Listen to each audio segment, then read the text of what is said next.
नमस्कार, मी आनंद पोहनेरकर आपल्या सर्वांचं महाराष्ट्रवाणी बातमीपत्रात स्वागत करतो. पाहूया आजच्या ठळक घडामोडी.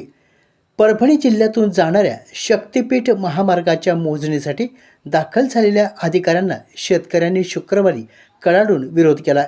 मात्र पोलिसांनी दबाव तंत्र वापरून अनेक शेतकऱ्यांना ताब्यात घेण्याचा प्रकार केल्यामुळे मोठा गोंधळ उडाला. दरम्यान मोजणीपूर्वी शुक्रवारी पहाटे शक्तिपीठ महामार्ग संघर्ष समितीच्या अनेक पदाधिकाऱ्यांना पोलीस प्रशासनानं ताब्यात घेतलं होतं. तरी देखील प्रत्यक्ष मोजणी प्रक्रिया दरम्यान शेतकऱ्यांनी मोठी आक्रमक भूमिका घेतल्यानंतर पोलिसांनी बळाचा वापर करत शेतकऱ्यांना ताब्यात घेतलं. यामध्ये अनेक शेतकरी महिलांचा देखील समावेश आहे. जिल्ह्यातील अनेक भागातून शक्तिपीठ महामार्ग हा प्रस्तावित करण्यात आला आहे. त्यासाठी शेतकऱ्यांच्या जमिनी संपादित केल्या जाणार आहेत.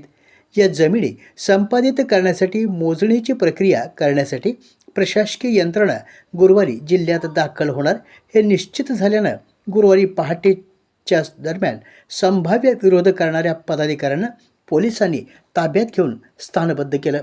त्यानंतर सकाळी 10च्या सुमारास परभणी तालुक्यातील सहजपूर जवळा, आंबळापूर आणि सोनपेठ तालुक्यातील कोठाळा या भागात असंख्य शेतकरी मोजणीच्या ठिकाणी दाखल झाले होते. त्यात महिलांचाही समावेश मोठ्या संख्येने होता. मोजणी स्थानावर शेतकऱ्यांनी ठाण मांडून जोरदार घोषणाबाजी सुरू केली. जीव गेला तरी जमीन मोजू दिली जाणार नाही अशी भूमिका शेतकऱ्यांनी घेतली. काही शेतकऱ्यांनी पेट्रोल, रॉकेलच्या बाटल्या देखील सोबत आणल्या होत्या. प्रचंड विरोध झाला असताना महिलांनी आक्रमक भूमिका घेतली. त्यांनी पोलिसांना न जुमानता मोठा गोंधळ घातल्यानंतर पोलिसांनी त्यांना ताब्यात घेतलं. त्यामुळे सहजपूर जवळा येथे शेतकऱ्यांचं मोठं आंदोलन निर्माण झालं होतं. पोलिसांनी दडपशाहीचा अवलंब करत आंदोलन दाबण्याचा प्रयत्न केला. या सर्व प्रकाराचा जिल्ह्यात सर्व राज्यात मोठ्या प्रमाणात निषेध करण्यात आला असून कोणत्याही परिस्थितीमध्ये शक्तिपीठ महामार्ग हा रद्द करावा, आम्ही आमच्या जमिनी देणार नाहीत अशी भूमिका शेतकऱ्यांनी घेतल्याचं यावेळी पाहायला मिळालं.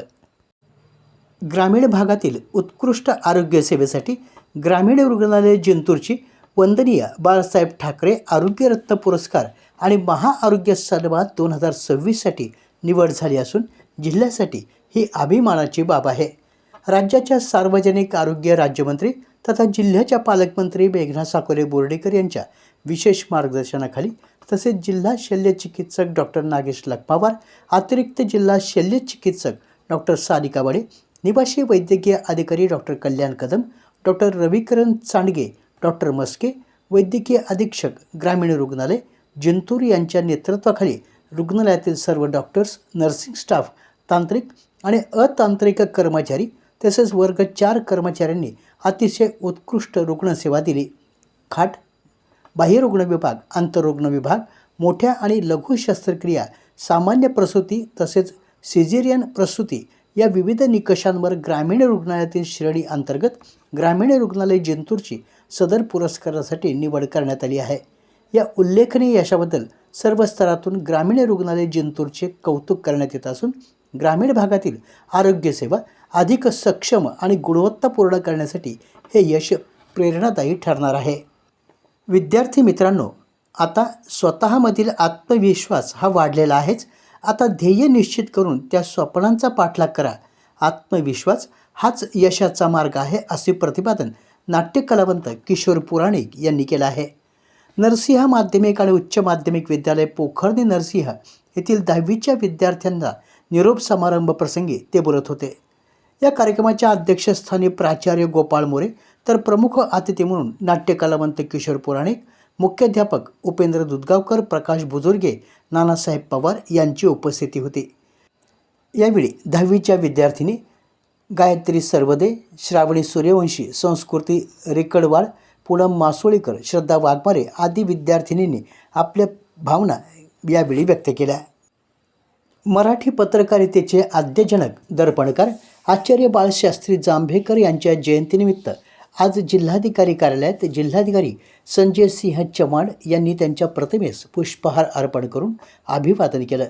यावेळी तहसीलदार रामदास कोलगणे, नायब तहसीलदार प्रशांत वाकोडकर आदींसह जिल्हाधिकारी कार्यालयातील अधिकारी कर्मचारी यांची उपस्थिती होती. दर्पणकार बाळशास्त्री जांभेकर यांच्या जयंतीनिमित्त आज शुक्रवारी परभणी जिल्हा माहिती कार्यालयात त्यांच्या प्रतिमेस पुष्पहार अर्पण करून अभिवादन करण्यात आलं।